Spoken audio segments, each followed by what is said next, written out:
Good morning, everybody. It's Rick Thomas from Obsolete Video Services. Hey, guys. All right, I got on my table the AV5000. We've got three of these machines. They're from 1969, 1970. This is the biggest piece of crap machine ever designed. Over the years, I did fix the solution to problems on these machines because there was no quality control and there was a lot of things either in backwards or not correct, and I had to go in and fix these problems. There is three transistors actually on this modulation board that are in backwards. All right, even though they still work, they will tend to fail at a certain point because they are in backwards. There are three capacitors on this board that's in backwards. Okay, all right. And same thing as the record RP board, there's several capacitors and a couple transistors that are also in backwards on this board. So this machine was automatically designed to fail once you bought it. You'd be lucky if you got a year out of it working properly, and then because of the inconsistencies of the electronics, it would start failing. That's why this machine's the biggest piece of shit, and I've had hundreds of these over the years, and I don't think I've ever had one that ever worked right. Unless, until I discovered the problems and started actually getting machines that did work after I fixed the solutions on these. Anyways, we did stumble upon two other issues since I've been fine-tuning this machine for a job I'm going to be doing. This particular person has a lot of these 5000A tapes, and I'm trying to get clean color out of this machine. All right, and well, the other day I kind of noticed some issues, and I never did this back through the years. I should have known that maybe that might have been a problem, but I kind of never really thought that because they rarely ever do go bad, and that's these trimmers you see on here. They don't go bad very often, so I kind of overlooked that problem. But then again, I started doing some reading up on Sony's early electronics, and these things are real pieces of crap.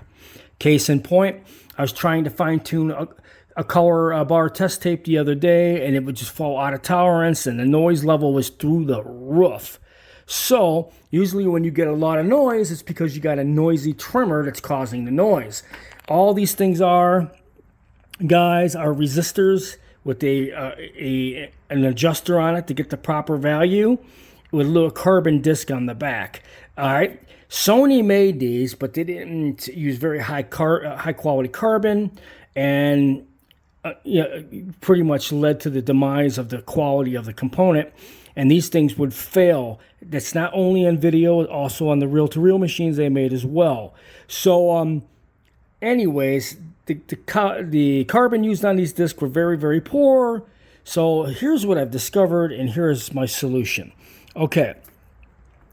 In this particular section of the board, you got your record, your Y, your chroma, and your video level. That's what these four trimmers I took out. Those are 2K trimmers. Again, guys, there are absolutely no replacements to these at all. All right, so let me just show you why we're doing what we're doing. We're going to improve the color on this board dramatically. All right, I mean, it's going to be a lot tighter. It's less noise I have to remove with using video software, which is more clarity. You want to remove as much noise as possible when you're doing video, especially if you service equipment like this, because it helps you in the long run. Okay, so we're going to try to tighten up the color on this machine and get rid of the noise, which is driving me nuts. So here we go.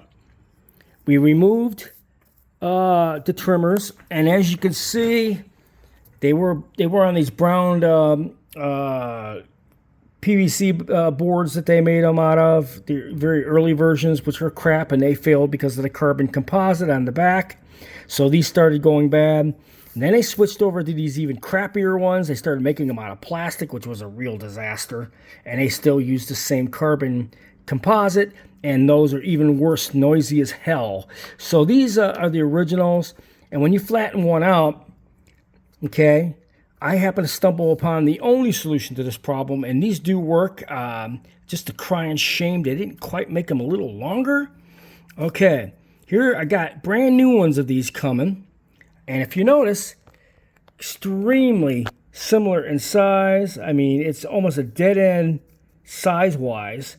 but the little legs are a little longer on the original than the other one, which is not really a problem, because as you see, I put the sample one in, and if I move it, it fits just snug, and all I have to do is solder it to the connection, and this will definitely replace the original. Even though these are flattened down in an L shape, these are up and down, they'll still do the same purpose, so it doesn't really matter.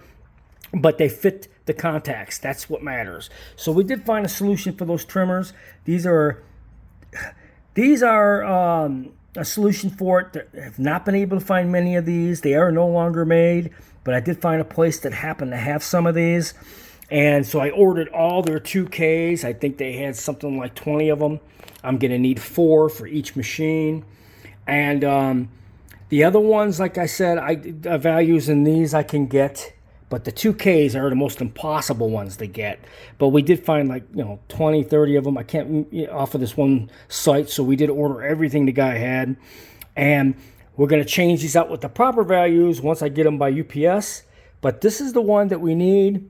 And as you can see, it's a perfect size. It's just that they didn't make the legs longer. If they would have made them longer, I could have bent them over and made them look like this, and it would have been almost a perfect replacement. But unfortunately, they didn't do that.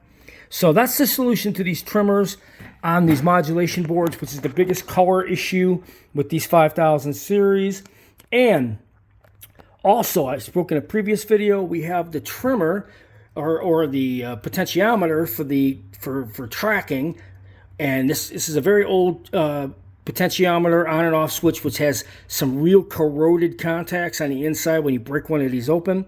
This is the #1 cause on tracking issues. So we got those coming. Well, I actually just got those. So we're going to change that out with a new one of those, which we do have, which has brand new fresh contacts. And that's going to save us in the long run on the tracking, because these are also bad too, through my experience of taking them apart. And so these seem to be two of the biggest problems, is potentiometer and the tracking control potentiometer on and off.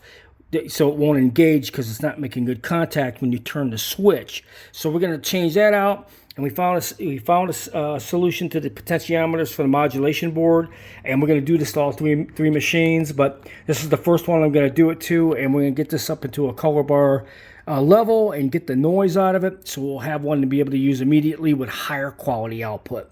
Hope you enjoyed this video.